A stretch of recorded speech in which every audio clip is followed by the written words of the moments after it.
इस समय world media और दुनिया के काफी सारे थिंक टैंक्स को ये विश्वास ही नहीं हो रहा है कि यूएन सिक्योरिटी काउंसिल का एक परमानेंट मेंबर, एक ऐसा देश जो हिस्टोरिकली भारत को हथियार बेचा करता था, वो अब एक फिनिश्ड वेपन के लिए भारत से मदद मांग रहा है। काफी सारा एम्यूनिशन, एक्सप्लोजिव्स और डिफेंस वेपन्स की मैन्युफैक्चरिंग में जो भी स्पेयर पार्ट्स और कंपोनेंट्स यूज होते हैं, उनको हम कई सालों से अमेरिका, ब्रिटेन और फ्रांस जैसे देशों को बेच रहे थे, क्योंकि भारत के अंदर इनकी मैन्युफैक्चरिंग काफी कॉस्ट इफेक्टिव होती है। लेकिन आज तक भारत की हिस्ट्री में ऐसा कभी नहीं हुआ है कि भारत ने यूएन सिक्योरिटी काउंसिल के किसी परमानेंट मेंबर देश को कभी एक कंप्लीट फिनिश्ड वेपन बेचा हो या फिर कोई बड़ा हथियार बेचा हो। लेकिन अब ऐसा लग रहा है कि हिस्ट्री बदलने वाली है, और ये हिस्ट्री बदलेंगे भारत और फ्रांस मिलकर। फ्रांस ने एक्चुअली में ये स्टेप क्यों उठाया है, इसके पीछे का एक्चुअल कारण क्या है, वो समझने से पहले मैं आपको न्यूज बता देता हूँ।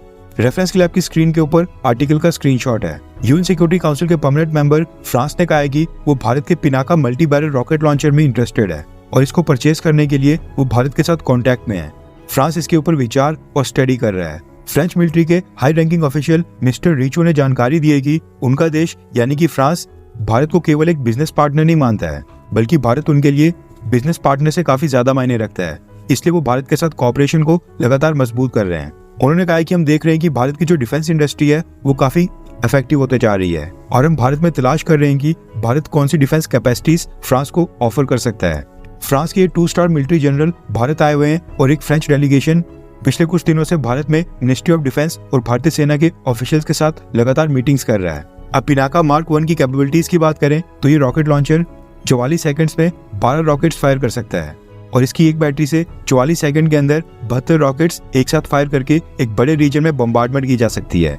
इसकी रेंज 90 किलोमीटर की है, और अब डीआरडीओ 300 किलोमीटर की रेंज वाले पिनाका सिस्टम के ऊपर भी काम कर रहा है। खास बात यह कि बैटल टेस्टेड है। भारत ने कारगिल युद्ध के समय पाकिस्तान के खिलाफ इनका इस्तेमाल किया था, और उसके बाद से इसको और भी एडवांस्ड बनाया जा रहा है। वैसे जिनको नहीं पता उनकी जानकारी के लिए बता दूं कि भगवान शिव जी के त्रिशूल को पिनाका कहा जाता है, इसलिए ये पिनाका नाम रखा गया है। फ्रांस से पहले भारत ने ये Pinaka multi barrel rocket launchers Armenia को भी बेचे हैं, जो वो अजरबैजान के खिलाफ इस्तेमाल करने वाले हैं। अब इस डील से भारत में ना सिर्फ रिवेन्यू आएगा, भारत कई बिलियन डॉलर्स की कमाई तो कर सकता है, लेकिन जब फ्रांस भारत के इतने बड़े वेपन का इस्तेमाल करेगा तो ये भारत के वेपन्स की रेपुटेशन को और भी ज्यादा मजबूत करेगा। पूरी दुनिया में ये मैसेज जाएगा कि भारत के वेपन्स हाई क्वालिटी के हैं और ग्लोबल स्टैंडर्ड्स को मीट करते हैं। एंड अगर फ्रांस जैसा देश भी made in India defence weapons purchase कर सकता है तो बाकी देशों को कोई प्रॉब्लम नहीं होनी चाहिए, और ये एक तरह से भारत की फ्री में प्रमोशन भी हो जाएगी।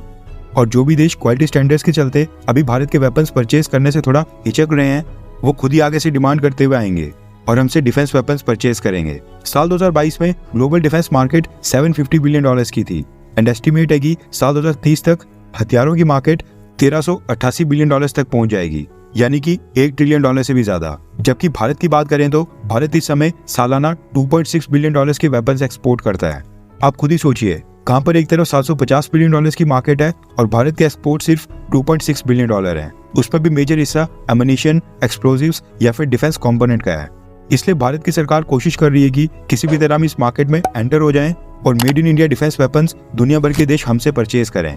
अगर ये एक डील भारत के पास आ जाती है तो भारत की डिफेंस इंडस्ट्रीज के लिए काफी सारी अपॉर्चुनिटीज एक साथ खुल जाएंगी।